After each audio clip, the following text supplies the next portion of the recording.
2021년 11월 17일 새벽 3시. 아내가 내 손을 잡고 이렇게 말했습니다.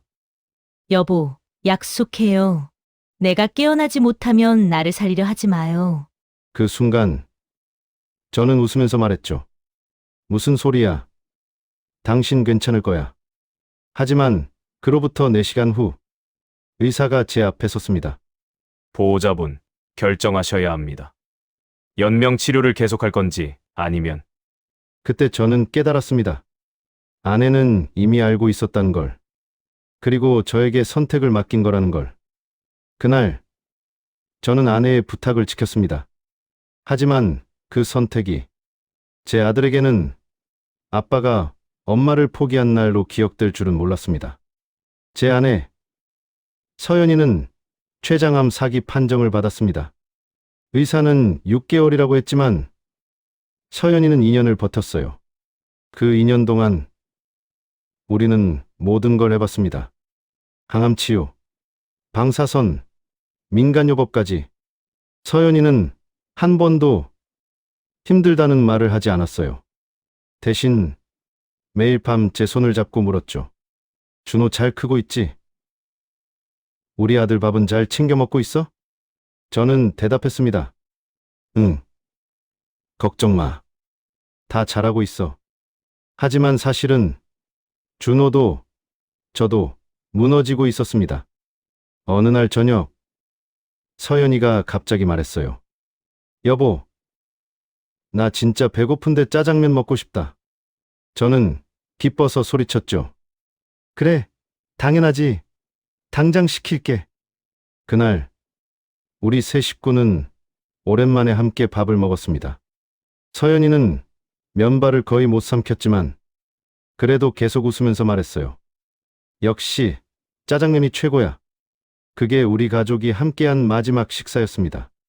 그날 밤 서연이가 갑자기 제 손을 꽉 잡았어요. 여보, 응? 내가 만약에 잘못되면 나 살리려고 하지 마요. 무슨 소리야? 괜찮을 거야. 아니야. 들어줘. 나는 이제 충분히 살았어. 대신 준호 잘 키워줘요. 저는 대답하지 못했습니다. 그 말의 무게가 너무 무거웠거든요. 그리고 그날 밤 서연이는 혼수 상태에 빠졌습니다. 중환자실 앞에서 72시간을 기다렸습니다. 의사는 매일 같은 말을 했죠. 뇌 활동이 거의 없습니다. 인공호흡기 없이는 불가능합니다. 그럼에도 저는 매일 중환자실 유리창 너머로 서연이를 봤어요. 기계에 둘러싸인 그녀, 숨 쉬는 것조차 기계가 대신하는 그녀. 그게 정말 살아있는 건가요? 그 사이 준호는 학교에도 가지 않았습니다. 할머니 집에 맡겨졌지만 밥도 제대로 먹지 않는다고 했어요. 저는 매일 밤 준호에게 전화했습니다. 준호야, 괜찮아? 응. 엄마, 곧 괜찮아질 거야. 준호는 대답하지 않았습니다. 그리고 어느 날 아주 작은 목소리로 물었어요. 아빠, 엄마 언제 깨어나? 저는 거짓말을 했습니다. 고지야, 조금만 기다려. 하지만 그날은 오지 않았습니다. 보호자분, 이제 결정하셔야 합니다. 환자분의 뇌사 판정이 확정됐습니다. 연명 치료를 계속하시겠습니까? 아니면 그 순간 머릿속이 하얘졌습니다. 연명 치료를 중단한다는 건 아내를 포기한다는 뜻이었으니까요. 하지만 동시에 아내의 목소리가 들렸습니다. 나 살리려 하지 말고 준호 잘 키워줘요. 저는 고개를 끄덕였습니다. 중단하겠습니다. 그 말을 하는 순간 제 입에서 피가 날 것 같았습니다. 2021년 11월 17일 오전 9시 43분 아내 김서연은 제 곁을 떠났습니다. 그리고 저는 살인자가 된 기분이었습니다. 장례식장은 조문객들로 가득했습니다. 모두들 제게 말했죠.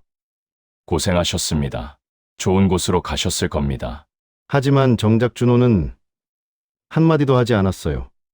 장례식 내내 준호는 영정 사진만 바라봤습니다. 그리고 장례식이 끝나고 집으로 돌아오는 차 안에서 준호가 처음으로 입을 열었습니다. 아빠는 왜 엄마를 포기했어요? 저는 대답하지 못했습니다. 그 말이 칼처럼 가슴에 박혔거든요.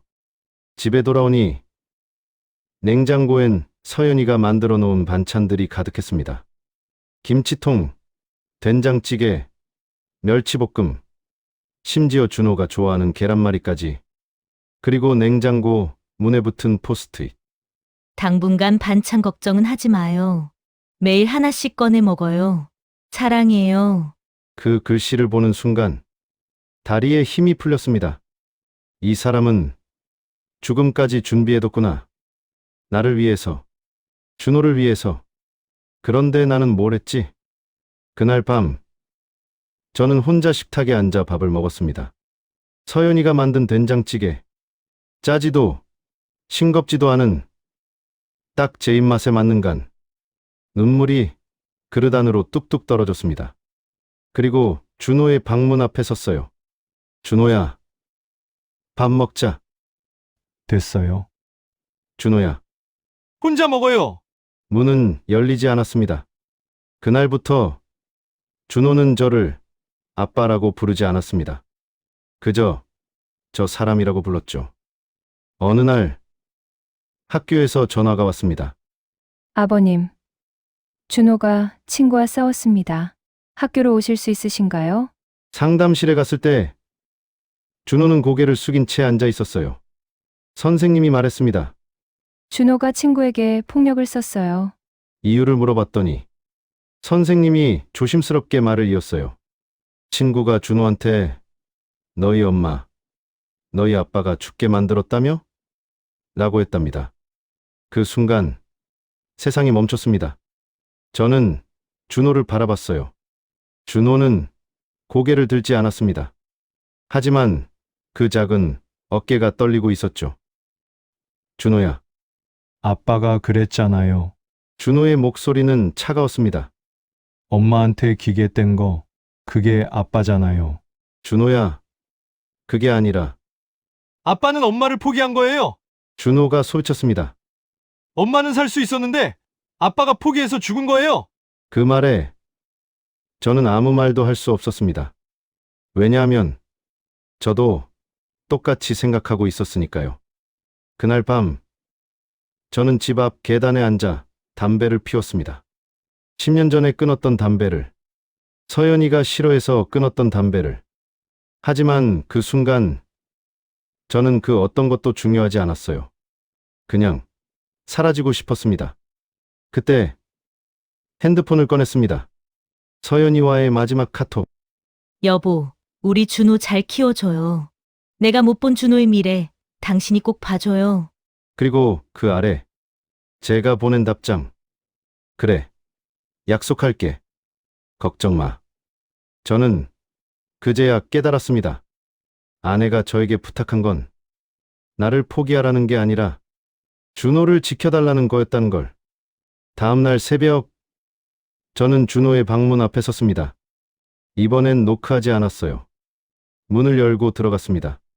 준호는 침대에 누워 눈만 뜨고 있었어요. 저는 침대 옆에 앉아 말했습니다. 준호야, 미안하다. 준호는 대답하지 않았습니다. 아빠가 틀렸어. 아빠는 엄마를 포기한 게 아니라 엄마의 부탁을 지킨 거였어. 하지만 그게 너한텐 상처가 됐구나. 엄마는 아빠한테 말했어. 나를 살리지 말고 준호를 잘 키워달라고. 그게 엄마의 마지막 부탁이었어. 준호가 천천히 고개를 돌렸습니다. 눈가에 눈물이 고여 있었어요. 엄마가 그렇게 말했어요? 응. 엄마는 준호를 너무 사랑했어. 그래서 아빠한테 널 부탁한 거야. 준호가 입술을 깨물었습니다. 그리고 아주 작은 목소리로 말했어요. 엄마가 나한테도 말했어요. 뭐라고? 아빠는 세상에서 제일 착한 사람이니까 꼭 아빠 말 잘 들으라고. 그 순간 3개월 동안 쌓였던 벽이 무너졌습니다. 저는 준호를 꼭 안았어요. 준호도 저를 안았습니다. 그리고 우리는 처음으로 함께 울었습니다. 6개월 후 준호의 학교에서 미술 전시회가 열렸습니다. 준호가 저를 초대했어요. 아빠, 꼭 와야 돼. 전시회장에 갔을 때 벽 한쪽에 걸린 그림이 보였습니다. 제목은 엄마의 손. 큰 손이 작은 손을 감싸고 있는 그림이었어요. 그림 아래에는 이렇게 쓰여 있었습니다. 엄마는 떠났지만 그 손은 여전히 나를 지켜주고 있어요.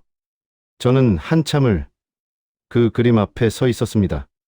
그리고 속으로 말했어요. 이제 알겠어. 당신이 나한테 부탁한 게 뭔지. 아내는 제게 죽음을 맡겼지만 저는 그 부탁을 삶으로 바꿨습니다. 오늘도 준호에게 묻습니다. 준호야, 오늘은 어땠어? 그리고 준호는 대답합니다. 좋았어요, 아빠. 가족을 지킨다는 건 떠난 사람의 말을 지키는 것이 아니라 남은 사람과 함께 다시 살아가는 것이다.